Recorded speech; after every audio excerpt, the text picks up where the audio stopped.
Cyrus اعظم یا ذوالقرنین کے نانا استغیث نے ایک خواب دیکھا۔ اس نے دیکھا کہ یہ بچہ ایک دن بڑا ہو کر اس کے خلاف بغاوت کرے گا اور اس کی بنی بنائی سلطنت کو تباہ و برباد کر کے رکھ دے گا۔ چنانچہ اس نے ایک انتہائی خطرناک فیصلہ لیا۔ اس نے اپنے ایک وزیر کو بلایا اور ذوالقرنین کو اس کے حوالے کیا اس حکم کے ساتھ کہ اس بچے کو دور کہیں جنگل میں لے جا کر قتل کر دو تاکہ یہ خطرہ ہمیشہ ہمیشہ کے لیے ختم ہو جائے۔ لیکن یہ بچہ اللہ کے حکم سے بچ نکلا اور واپس آ کر اپنے باپ کی ایک چھوٹی سی ریاست آنسان کے تخت پر براجمان ہو گیا۔ آنسان بھی اس وقت تک استغیث کی بڑی سلطنت ماد سلطنت کا ہی ایک حصہ تھا۔ ذوالقرنین نے تخت نشین ہوتے ہی اپنے نانا کی جابرانہ پالیسیوں کی کھلا مکھلا مخالفت کرنا شروع کر دی اور اس کی حکم عدولی کرنے لگا، جسے دیکھ کر استغیث اپنی پوری طاقت کے ساتھ اپنے نواسے پر چڑھ دوڑا۔ ذوالقرنین پورے 3 سال تک اس کے خلاف جنگ لڑتا رہا اور آخرکار اس نے اپنے نانا کو شکست سے دوچار کر دیا۔ ذوالقرنین نے اپنے نانا کو شکست دینے کے بعد اس کی ماد سلطنت اور آنسان کو ملا کر جس پہلی ایرانی سلطنت کی بنیاد رکھی، وہ دنیا کی قدیم ترین لیکن مسلسل چلنے والی تہذیبوں میں سے ایک ہے۔ آج سے ٹھیک 2575 سال پہلے قائم ہونے والی ذوالقرنین کی اس ہخامنشی ریاست سے لے کر آج کے ماڈرن اسلامک ریپبلک تک ایران ہمیشہ کسی نہ کسی سپر پاور سے ٹکراتا ہوا نظر آتا ہے اور اس کی عسکری تاریخ انتہائی متاثر کن ہے۔ ایران کی عسکری تاریخ اس قدر متاثر کن ہے اور طویل ہے کہ ہم نے اس ویڈیو کو 2 حصوں میں تقسیم کیا ہے۔ پہلے حصے میں ہم پری اسلامک ایرا تک کی ایرانی جنگوں پر بات کریں گے۔ سائرس اعظم یا ذوالقرنین نے اپنے نانا کی ماد سلطنت اور آنسان کو ملا کر جس پہلی ایرانی سلطنت کی بنیاد رکھی، اس کا دارالخلافہ اس نے موجودہ ایران کے علاقے ہمدان کو قرار دیا اور اپنی سرحدوں کو بابل اور نینوا تک پھیلا دیا۔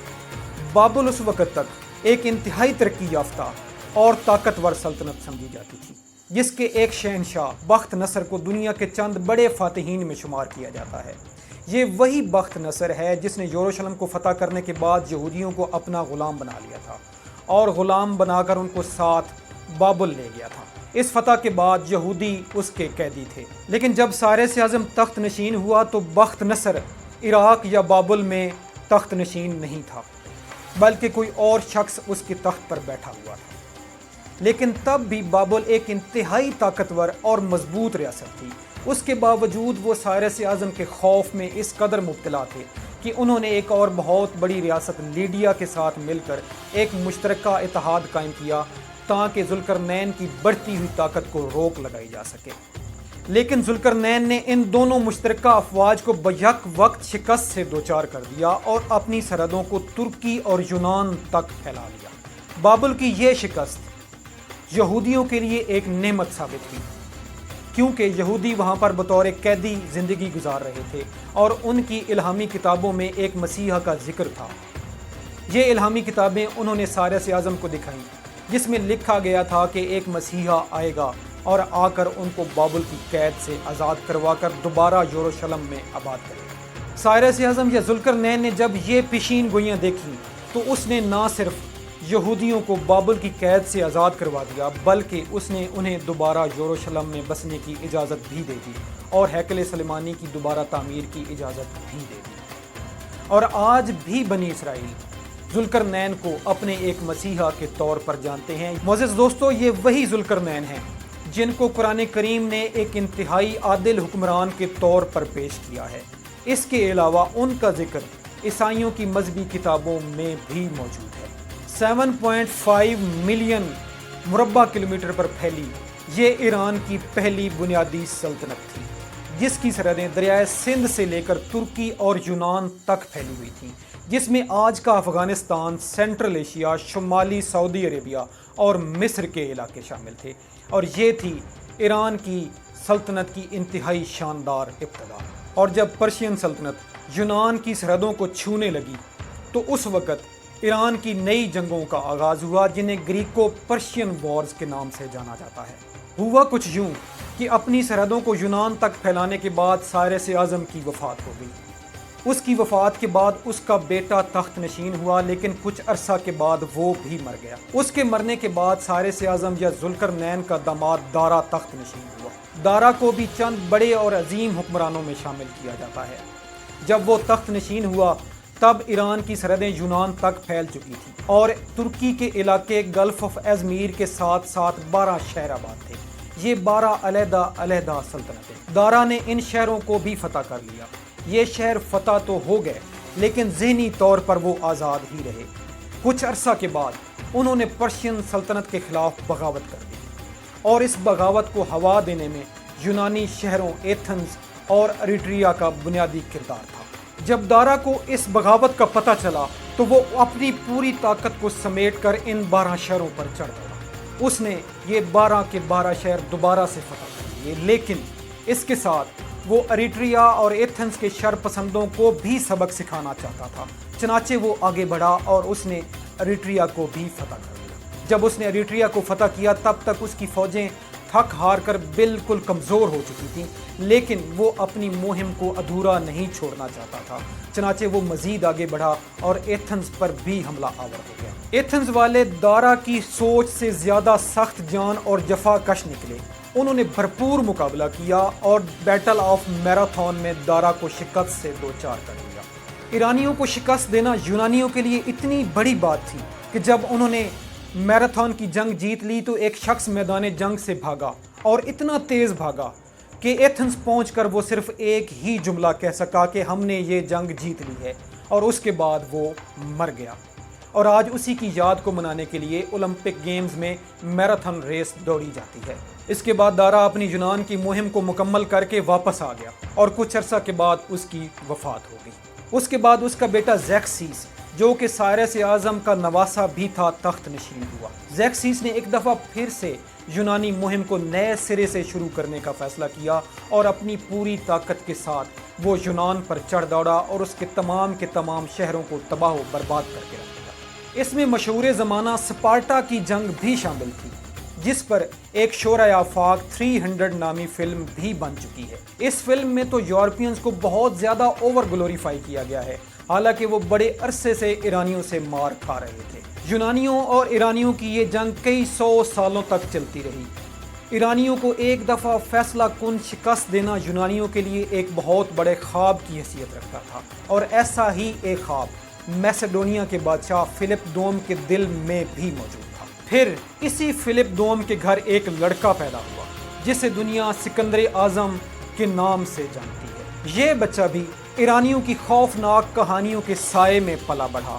اس کے دل میں بھی اپنے باپ کی طرح ایرانیوں کو ایک دفعہ فیصلہ کن شکست دینے کی خواہش موجود تھی۔ چنانچہ اس نے سب سے پہلے یونان کو متحد کیا اور کچھ ریاستوں کو بزور شمشیر فتح کر لیا۔ یونان کو فتح کرنے کے بعد وہ وہاں سے باہر نکلا۔ اس کے دل میں ایران کو فیصلہ کن شکست دینے کی خواہش موجود تھی۔ چنانچہ اس نے بھی آغاز انہی 12 شہروں سے کیا جو ایران اور یونان کے درمیان وجہ تنازع بنے ہوئے تھے۔ اس وقت تک ایرانیوں نے اسے انتہائی لائٹ لیا، اور جب وہ ان 12 شہروں کی مشترکہ فوج کو شکست دے چکا تب دارا کو ہوش آیا کہ یہ خطرہ اتنا لائٹ نہیں ہے جتنا وہ اس کو سمجھتا ہے۔ اس وقت تک ایران میں بھی سائرس اعظم کے خون کی حکومت نہیں تھی، بلکہ یہ دارا 3 کی حکومت تھی، جو کہ سائرس اعظم کی بلڈ لائن سے تعلق نہیں رکھتا تھا، بلکہ ایک محلاتی سازش کے نتیجے میں تخت نشین ہوا تھا، جس کو عوام کی تائید بالکل بھی حاصل نہیں تھی، اور وہ ایک کمزور حکمران تھا۔ اس نے سکندر اعظم کو ترکی کے علاقے میں روکنے کا فیصلہ کیا، لیکن وہاں پہنچنے کے بعد اسے معلوم ہوا کہ سکندر اعظم کی فوجوں کی تعداد تو 40,000 ہے، لیکن یہ 40,000 انتہائی خطرناک جنگجو ہیں جن کو روکنا اتنا آسان نہیں ہے۔ دارا کی فوج کی تعداد 1.5 سے 2 لاکھ کے برابر تھی، لیکن پھر بھی وہ یونانیوں کو وہاں پر روک نہ سکا اور اسے شکست ہو گئی۔ دارا میدان جنگ چھوڑ کر بھاگ نکلا، لیکن سکندر نے اس کی فیملی کو یرغمال بنا لیا اور اپنا قیدی بنا کر رکھ لیا۔ ترکی سے بھاگنے کے بعد جب وہ عراق کے علاقے میں پہنچا تو وہاں پر اس نے اپنی بچی کچی جمعیت کو دوبارہ سے اکٹھا کیا اور ایک دفعہ پھر سے سکندر کا مقابلہ کرنے کا فیصلہ کیا۔ اس جنگ کو بیٹل آف ایریبیلا کہا جاتا ہے۔ اس بیٹل آف ایریبیلا نے سکندر یونانی نے دارا کو حتمی طور پر شکست دے کر ایران کو فتح کر دیا۔ ایران تو فتح ہو گیا، لیکن سکندر ایرانیوں کو فتح نہ کر سکا۔ اس نے کوشش تو بہت کی، اس نے ایرانی کلچر اختیار کیا، اس نے ایرانی لڑکیوں سے شادی کی، دارا کی بیٹی کے ساتھ شادی کی، خود کو مصر کا فرعون اور ایشیا کا بادشاہ ڈکلیئر کیا، لیکن ایرانی ہی رہے۔ سکندر اعظم کچھ عرصے کے بعد مر گیا تو ایران چھوٹے چھوٹے خود مختار علاقوں میں تقسیم ہو گیا۔ یہاں پر آپ کی دلچسپی کے لیے یہ بتاتے چلیں کہ یورپی مورخین نے سکندر اعظم کو بہت زیادہ اوور گلوریفائی کیا ہے کہ اس نے دنیا فتح کی وغیرہ وغیرہ، حالانکہ وہ بمشکل ایرانی سلطنت کو ہی فتح کر سکا۔ اس سے باہر اس نے ہندوستان کے کچھ علاقے ضرور فتح کیے، لیکن وہاں سے پھر وہ واپس چلا گیا اور کچھ عرصے کے بعد اس کی موت ہو گئی۔ اس کے مرنے کے بعد ایران کے کچھ علاقے یونانی جنرلز کے زیر تسلط ضرور رہے، لیکن زیادہ تر ایران جو تھا وہ انڈیپینڈنٹ ہی رہا۔ اس کے بعد ایرانیوں نے ایک دفعہ پھر سے سر اٹھایا اور پارنی قبیلے کے سربراہ ارشک ون نے ایران کو دوبارہ سے متحد کیا اور بچے کچے یونانی جرنیلز کو بھی اٹھا کر باہر پھینک دیا اور ایک دفعہ پھر سے پرشین ریاست کی بنیاد رکھی، اور جو علاقے یونانیوں نے ان سے چھین لیے تھے ان کا بیشتر حصہ دوبارہ سے فتح کر لیا۔ یہ پرشین قبیلے بھی ایرانی سلطنت کو زیادہ دیر تک اپنے قابو میں نہ رکھ سکے اور ایرانی خانہ جنگی کا شکار ہو گئے۔ اردشیر ون نے ان پرشین قبائل کو شکست دے دی اور اس کے بعد اس نے سیسنیڈ امپائر کی بنیاد رکھی۔ یہ سیسنیڈ امپائر انتہائی طاقتور ریاستوں میں سے ایک تھی۔ اس سیسنیڈ امپائر نے وہ تمام علاقے دوبارہ سے حاصل کیے جو کہ سائرس اعظم یا دارا کے دور میں ایرانی سلطنت کا حصہ تھے۔ یہ وہ وقت تھا جب دنیا میں ایک اور بہت بڑی طاقت اپنا سر اٹھا رہی تھی۔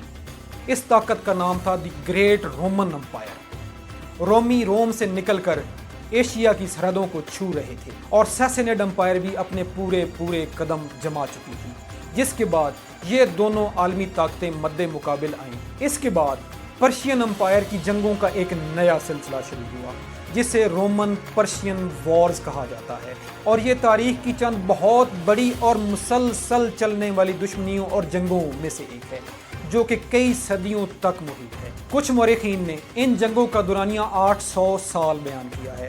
800 سالوں تک یہ عالمی طاقتیں ایک دوسرے کے خلاف برسر پیکار رہیں۔ ان کی جنگوں کا مرکز عراق، آرمینیا، مصر اور یروشلم کے علاقے تھے۔ ایسی ہی ایک جنگ میں پرشین شہنشاہ شاپور ون نے رومن شہنشاہ کو گرفتار کر لیا اور یروشلم کو بھی فتح کر لیا۔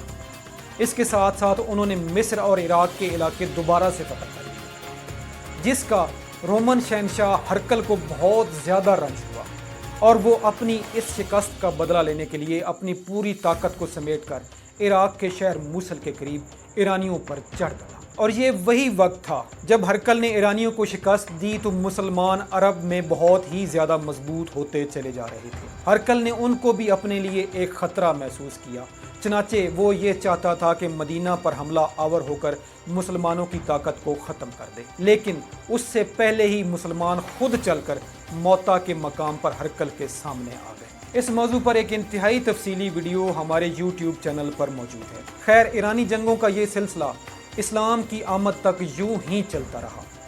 اس کے بعد جب مسلمان ایک طاقت بن کر ابھرے تو ایران کی نئی جنگوں کا آغاز ہوا، جس کا ذکر ہم اس سے اگلی ویڈیو میں کرنے والے ہیں۔ معزز دوستو، یہ تھی ہماری آج کی ویڈیو پسند آنے کی صورت میں لائک، شیئر اور سبسکرائب ضرور کریں۔